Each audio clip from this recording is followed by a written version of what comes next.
We are continuing our study in Genesis. This chapter is a kind of a parenthetical chapter because last week we looked at Joseph being sold into slavery by his brothers. And then all of a sudden, the next chapter doesn't continue that narrative. It's in the middle. It's between chapter 37 and 39. And in chapter 39, it's going to continue the story of Joseph. So chapter 38 is stuck in between these two chapters that deals with Joseph. So it's kind of a parenthetical chapter. And because of that, it's probably not in chronological order as far as these events that are occurring with Joseph and then what we're going to see in this chapter here. So this chapter is going to deal with something very shameful that Judah does, Judah being one of the sons of Jacob. And the Bible, as I told you before, does not gloss over the sins of men. This is another one of those awkward chapters in the Bible that deals with human sexuality and depravity and perversion. And you don't need to go to the soap operas and Jerry Springer show and those things to watch all that garbage on TV. You actually can see some of it in the Bible. The difference is Hollywood and television, they tend to glamorize it or make some sort of entertainment theme out of it. And the Bible shows you these things, but it shows you how sinful it is, and it shows you the consequences of these things. And in the Bible, it really happened, some of these things. So just to give you a little preview, that there's going to be some things in this chapter. If you're not familiar, you're going to think, what? What in the world? Again? Remember we saw things with Lot? And then we saw Reuben, and here we are again. So, chapter 38.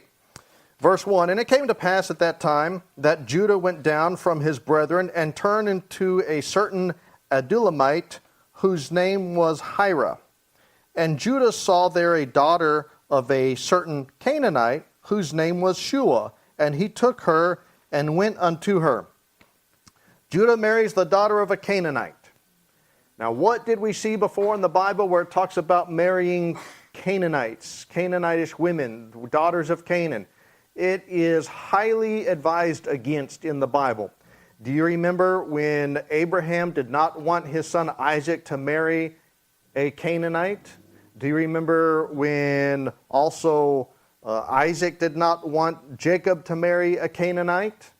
Well, why was that? Because the Canaanites were idolaters, and the Bible says not to be unequally yoked together with unbelievers. So these men who had a relationship with God did not want their sons marrying these women because they knew that these women would turn their hearts away from God just like they did Solomon. So that's his first mistake there. Now, if you look at verse 2, and you have to figure out what these personal pronouns, who they're referring to, and these names and things, because it can look a little confusing. At first glance, it looks like Shua is the one that he took for wife. It says, and Judah saw there a daughter of a certain Canaanite, whose name was Shua, and he took her and went in unto her. First glance, it looks like Shua is the woman he marries, right? But I don't think it is. And I'll tell you why. I believe Shua is her father. Let me show you why. Go down to verse 12.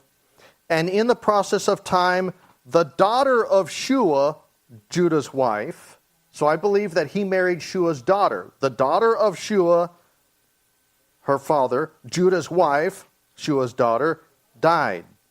And Judah was comforted.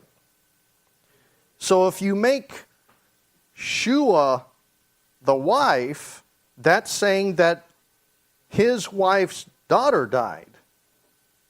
That wouldn't make sense because it doesn't say anything about her having daughters. It says that they had sons together. So that's why I believe that Shua is her father. Everybody see that? You see how it can easily get mixed around. You can say, oh, yeah, okay, it sounds like Shua is the woman that's who he's marrying. No, but if you compare these verses, let's look at verse 2, and let me read it the way I explained it. Verse 2, and Judah saw there a daughter of a certain Canaanite, whose name was Shua, the Canaanite. And he took her the daughter, Shua's daughter, and went unto her. Go down to verse 12. And in the process of time, the daughter of Shua, her father, Judah's wife. Judah's wife would be the daughter. You see, you have to, if you just read it all together, it looks like it can refer to the wrong person. The wife died. So Judah's wife died, and Judah was comforted later after she died, and then enough time had passed where he got over the grief. So that makes the most sense to me. Now let's continue reading. Look at verse 3.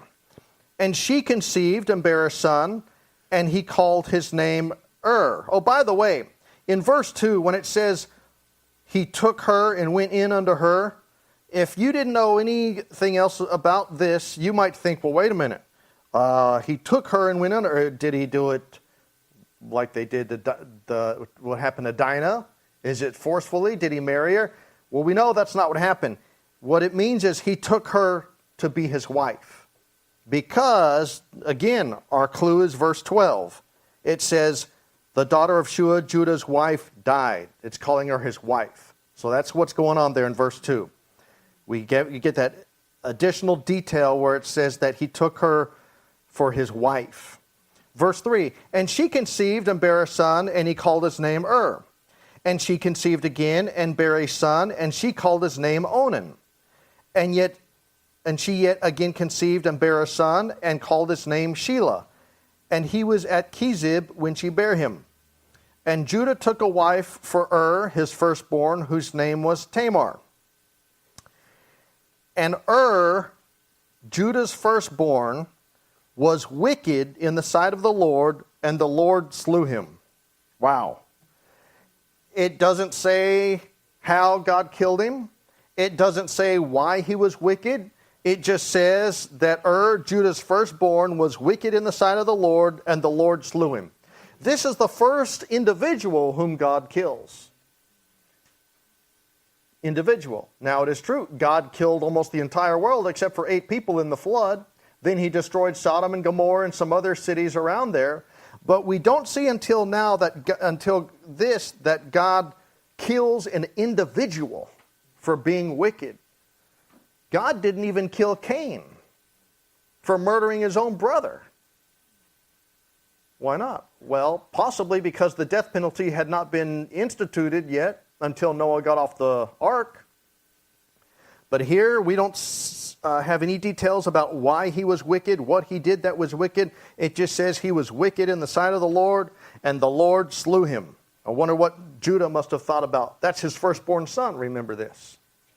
Then in verse 8, it says, and Judah said unto Onan, go in unto thy brother's wife, and marry her, and raise up seed to thy brother. Why is he saying this? Why would he say raise up seed to your brother? Why not raise up seed to yourself? Well, what's interesting is this was a custom at this time, and we have seen over and over again in Genesis that there are a lot of customs that they have in place then, and later on they become part of the law of Moses. So you have to remember that part of the law of Moses is taking into account things that are already customary among the people at that time, and then elaborating on them, or giving people more liberties, or making things more strict. And so if you look at Deuteronomy chapter 25, Moses, in the law of Moses, actually commanded that if a man is married and then the man dies, his brother, if his brother is still single, is supposed to take his place. Deuteronomy chapter 25, beginning at verse 5. If brethren dwell together, and one of them die and have no child, the wife of the dead shall not marry without unto a stranger. Her husband's brother shall go in unto her, and take her to him to wife, and perform the duty of an husband's brother unto her. And it shall be that the firstborn which she beareth shall succeed in the name of his brother which is dead, that his name be not put out of Israel. And if the man like not to take his brother's wife, so he does have a choice here. he does have this initial obligation, but he can get out of it if he wants. In verse 7, if the man like not to take his brother's wife, says, no way, I'm not going to marry her. Forget it. She's trouble. No. And everybody's like, no, but you're supposed to. But you're supposed, this is the honorable thing to do. He says, forget it. Okay, what's the alternative? Then let his brother's wife go up to the gate unto the elders and say, my husband's brother refuseth to raise up unto his brother a name in Israel. He will not perform the duty of my husband's brother. Verse 8, then the elders of the city shall call him and speak unto him, and if he stand to it and say, I like not to take her. In other words, I don't want her, forget it. Verse 9, then shall his brother's wife come unto him in the presence of the elders, and loose his shoe from off his foot, and spit in his face, and shall answer and say, so shall it be done unto that man that will not build up his brother's house. And his name shall be called in Israel the house of him that hath his shoe loosed. So he ends up having this reputation, but in some cases that might be preferable to be with a woman that you don't want to be with for the rest of your life. She spits in your face. You might say, okay, go ahead, I'll take it. But that's better than, you can imagine how humiliated she must be if he doesn't want to marry her. But that custom was carried over into the law of Moses. Go back to Genesis chapter 38. And in Genesis chapter 38, what's interesting is Onan, he ends up marrying her. But he doesn't want to live up to his obligation in having children with her because he knows that those children are going to be considered his brothers, not his own. And it has to do with inheritance and things like that and the family name and all of that. And so let's continue reading in verse 8. And Judah said unto Onan, go in unto thy brother's wife and marry her and raise up seed unto thy brother. Notice we see a common theme throughout the Bible that the father was very instrumental in selecting the spouse of the children. We saw that with Abraham.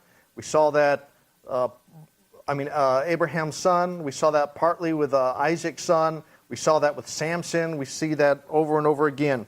And then in verse 9, and Onan knew that the seed should not be his, meaning the child, the offspring. And it came to pass when he went in unto his brother's wife, that he spilled it on the ground, lest that he should give seed to his brother. So he exercises a natural means of birth control, if you will. And he knows the child's not going to be his. So what does he do? He commits this act that prevents Tamar from conceiving while they are having physical relations. And God's not pleased with this at all. Verse 10, and the thing which he did displeased the Lord, wherefore he slew him also. Wow. Judah's first son, bam, wicked, dead. Judah's second son, bam, dead. Sounds like book of Numbers where people are just dropping dead like flies sometimes because they're disobeying God. Remember, this is before the law. And he was not guilty of murder. Capital punishment, capital offense. We know what Onan did. We don't know what did. But imagine what Judah's thinking. Man, my first two boys dead. Look at verse 10. And verse 11. Then said Judah to Tamar, his daughter-in-law, remain a widow at thy father's house till Shelah my son be grown. For he said, lest peradventure he die also, as his brethren did. And Tamar went and dwelt in her father's house. Judah is instructing Tamar to remain single, don't remarry yet, remain a widow, go live with your father, which was another custom, which is also mentioned in the book of Leviticus, that a widow at that age is supposed to go and live with her father. And Judah says, okay, I have a third son. This custom is still in effect. First two are gone, the next one, it's his turn.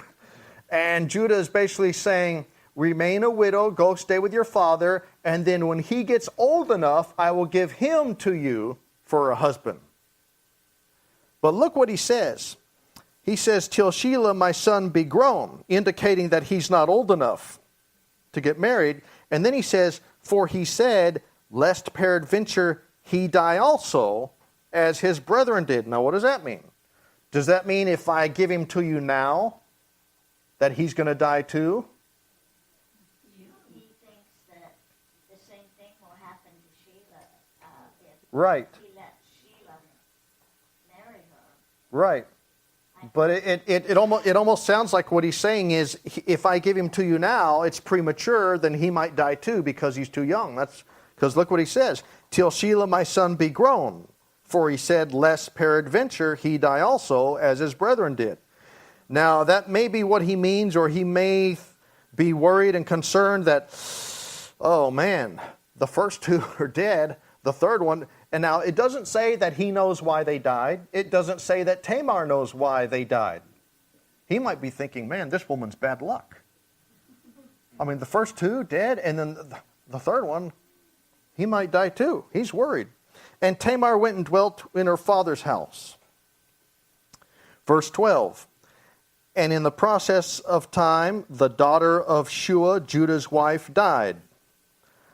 And Judah was comforted, and went up unto his sheep shearers to Timnath, he and his friend Hira the Adullamite. Who is Hira the Adullamite? Go back to verse 1. And it came to pass at the time that Judah went down from his brethren. Notice he left his brothers. Now, it doesn't necessarily mean that was a bad thing, because as we saw, his brothers were pretty wicked. Look what they did to Joseph, their own brother. Look what they did. They went and massacred that whole city just because of one man defiled their sister Dinah. Look what Reuben did with his father's concubine. His brothers weren't really the greatest guys, but it says it came to pass at that time that Judah went down from his brethren, going off on his own. That could be a step in the wrong direction, and turned into a certain Adullamite, whose name was Hira. Now, that's not a woman. That doesn't mean that he went and had relations with a woman. This is a man here. It's his friend. What it means is turn in, meaning met up with this guy. Maybe the guy put him up in his house or whatever. We know this Hira is a man, because now go down to verse 12. Look at the end of verse 12. And went up unto his sheep shearers to Timnath, he and his friend, Hira the Adullamite. We're going to see later on that this is a man, it's a friend, it's a companion that he's hanging around with. And it's not a very good friend, as I'm going to show you. Verse 13. And it was told Tamar, saying, behold, thy father-in-law goeth up to Timnath to shear his sheep. Now here's what she's thinking. She's thinking, well, you know what? Enough time has passed to where his third son, who's still alive, is old enough to marry me. And he's been holding out. He hasn't been living up to his promise. He should have given that other son to me as a husband. And here I am. I did what he said. I stayed a widow. I've been staying with my father. She's going to go and she'll say, okay, you know what? This is a horrible, wicked scheme that she devises. And look what she does in verse 14. And she put her widow's garments off from her, and covered her with a veil, and wrapped herself, and sat in an open place which is by the way to Timnath, for she saw that Shelah was grown, and she was not given unto him to wife. Verse 15. When Judah saw her, he thought her to be an harlot, because she had covered her face. So he doesn't know that it's her. He thinks it's just a regular stranger, a prostitute, maybe a temple prostitute. Verse 16. And she turned unto her. Verse 16. I should have gotten more coffee than I did at McDonald's. Verse 16. And he turned unto her by the way, and said, go to, I pray thee, let me come in unto thee. meaning let me have physical relations with you, thinking she's a prostitute. Boy, this dirty dog. For he knew not that she was his daughter-in-law. Why didn't he know? Because she's disguised with the veil. Remember when Jacob was surprised by the wrong woman on his wedding night? How did he not know? Probably because she had a veil. Remember when Isaac came back and met Rebekah and she put a veil on? Let me come into thee, for he knew not that she was his daughter-in-law. Now she's probably maybe disguising her voice too. And she said, what wilt thou give me, that thou mayest come in unto me? Well, how much? How much are you going to pay me? He's propositioning her. How much are you going to pay me? Verse 17. And he said, I will send thee a kid from the flock. So I'll give you a goat. That's a pretty good price. Animals are worth money at that time. And she said, wilt thou give me a pledge till thou send it? She says, well, wait a minute. You don't have it right now. How do I know that I'm going to get it? You give me something up front. You give me some collateral. And then when you come back and collect that collateral, then, or when you give me the goat, the full price, then I'll give you this back. You're going to give me this, a pledge. Verse 18. And he said, what pledge shall I give thee? And she said, thy signet, and thy bracelets, and thy staff that is in thine hand. Now she's crafty. She wants something that's personal, that can be identified as his. She knows what she's doing here. And he gave it her and came in unto her, and she conceived by him. His own daughter-in-law. He doesn't know it, but she knows it. And the thing is, in this chapter, a lot of the blame is put on Judah, but she's just as guilty and wicked as he is. Sick stuff. Verse 19. And she arose and went away, and laid by her veil from her, and put on the garments of her widowhood. And Judah sent the kid by the hand of his friend the Adullamite, there he is again, to receive his pledge from the woman's hand, but he found her not. Then he asked the men of that place, this is still the Adullamite, Judah's friend, saying, where is the harlot that was openly by the wayside? And they said, there was no harlot in this place. And he returned to Judah and said, I cannot find her. And also the men of the place said that there was no harlot in this place. And Judah said, let her take it to her. Let her take it to her, lest we be shamed. Behold, I sent this kid, and thou hast not found her. Now, you know what is really interesting here? He is more afraid of being shamed because it'll look like he cheated this prostitute for her services without paying her because they can't find her to pay her the goat. But he's not ashamed of the actual act that he committed that he's paying her for. Not only that, he is not ashamed or embarrassed of letting other people know that it happened. Imagine if he has this friend, he says, hey, go find that prostitute that I used and pay her what I owe her. And then this guy's saying, no way, are you kidding me? You want me to run that errand? No, that's your deal, man. I don't want to have anything to do with this situation. I don't want people to think that I'm, using prostitutes and that kind of guy. No, that's your mess. You deal with it. No, he goes about it like it's nothing. It's like, hey, go pick me up a gallon of milk and a dozen of eggs at the store. It's like it's nothing. And he goes and he starts asking these guys, hey, you guys know where that prostitute was? Just like it's nothing. No shame, no embarrassment, nothing. And the same thing with Judah.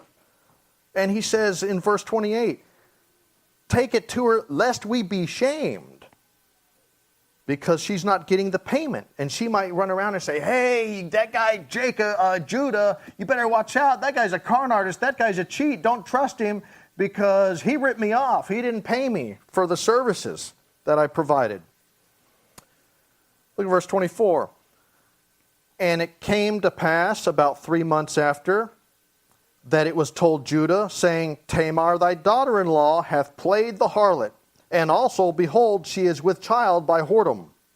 And Judah said, Bring her forth and let her be burnt. Wow. Burn at the stake. Kill her. That good for nothing. She tarnished my reputation, my own daughter-in-law, playing the harlot, getting pregnant. Now, you know, being burned at the stake was one of the methods of capital punishment under the law of Moses. Go to Leviticus chapter 21.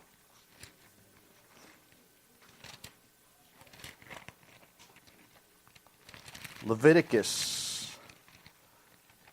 Most of the time it was done by stoning. But sometimes for certain offenses, the method of punishment was being burned. Leviticus chapter 21, verse 9.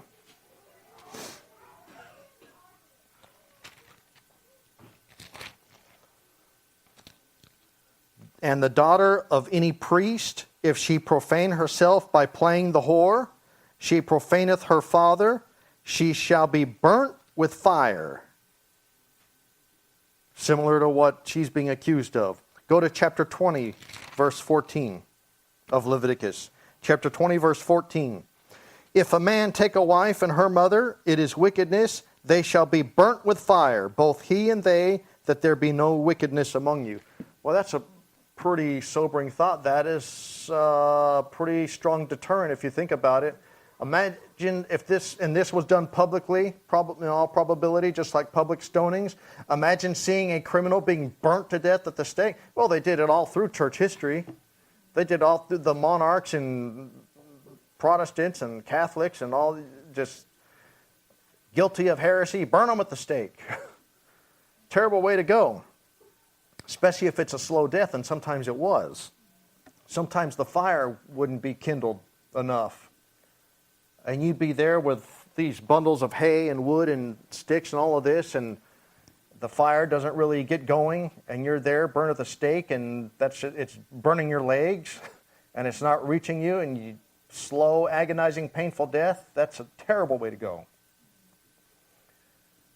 They say that if you are in that situation, and hopefully none of us ever will be, but there have been people who have been trapped in cars after a car wreck, and the seatbelt is stuck and they can't get out and the car's on fire, and they've gone that way. They say that if you are in that situation and you want to speed up the process, anybody know what they say to do? First thing to do would be try to inhale the smoke. And if it's not a lot of smoke, they actually say to try to inhale the flame. Yeah. You say, oh, that's terrible. I can never do that. That's better than burning alive for 2 hours. Terrible way to go. A lot of people who die in a house fire, they die from the smoke, not the fire. So there's a little piece of advice, and if you ever have to get burned at the stake, at least being stoned to death, you get hit in the head a few times, you get knocked out, and then the rest kills you. But boy, that would be terrible. Now, this guy said, let her be burnt. Boy, he is just really hasty in his judgment call, isn't he? Very judgmental. Oh, yes, by the letter of the law. That's justice. Demand justice. And then look what happens in verse 25. When she was brought forth where? He said, bring her forth. When she was brought forth, she sent to her father-in-law. Well, it sounds like she's before some sort of court then. When she was brought forth, she sent to her father-in-law, saying, by the man whose these are, what? The collateral, the staff, the signet, the bracelets. By the man whose these are, am I with child? And she said, discern, I pray thee, whose are these, the signet and bracelets and staff. Busted. And then verse 26, and Judah acknowledged them and said, she hath been more righteous than I, because that I gave her not to Shelah, my son. And he knew her again no more. And I look at that and I think, is she really more righteous? I mean, yeah, I understand that he didn't live up to his promise in giving her his son as a husband like he should have, but is she really more righteous? She knew what she was doing. He knew what he was doing, but didn't know who he was doing it with. She knew all the details. She initiated it. That's just really terrible. And then he says she's more righteous than me. Maybe partly because he said, well, she should be burnt. Okay, I see that. Do you know of a story in the Bible where somebody committed a terrible deed and then was confronted and said, you know what, here's something that happened. And he presents this scenario, and the man says, oh, let him pay. And then somebody says, thou art the man. Thou art the man. There's David. David commits adultery and murder. And Nathan the prophet comes to David, approaches David and said, David, you know, there was this family and they had this little lamb. And it was so special, this little lamb. It wasn't just a regular lamb or a sheep that was out, out in the flock, just like all the others that they're eventually going to kill and slaughter or sell or something. This lamb was so precious to them, it was like a pet. They kept it in their house. They even kept it sometimes in their bed. Now, that must have stink. But anyway, they said this was like a pet.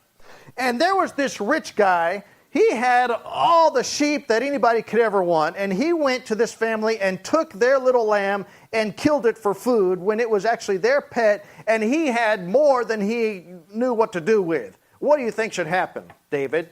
And David the king, he should have to pay fourfold. Boy, that miserable, sorry, good-for-nothing, stingy. Thou art the man. Then he's thinking, what? What do you mean I'm the man? I never did that. And he's thinking, well, let's see.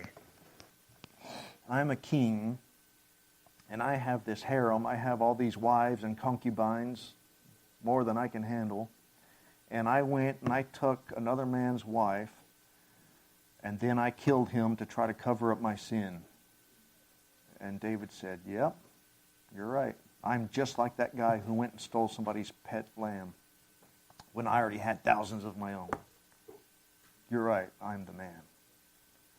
And that's the same response pretty much that Judah has. Judah says, wow, I wanted her to be burnt to death. And I'm the one who committed that crime with her that I'm accusing her of being guilty of. Very harsh in his judgment.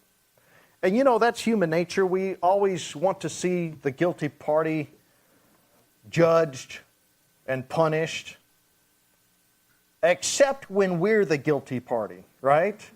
Then we want God to extend his mercy. Go to Matthew chapter 7.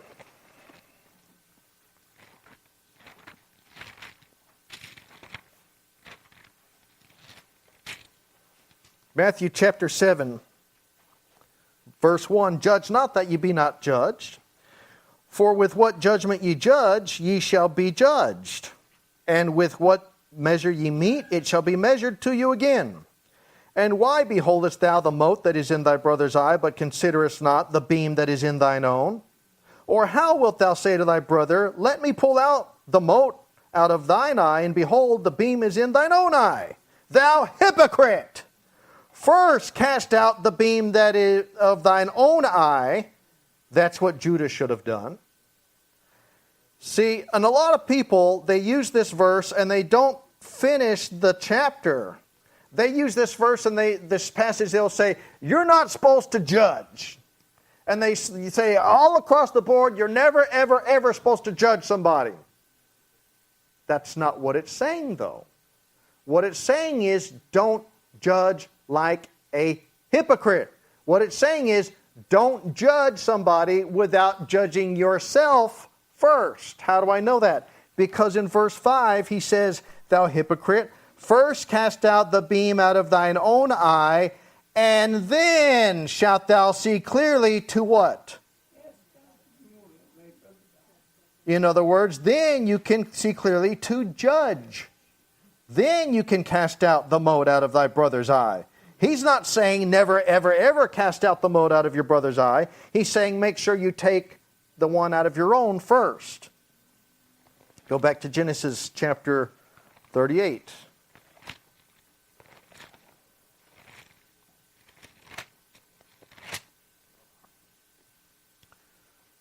Genesis chapter 38.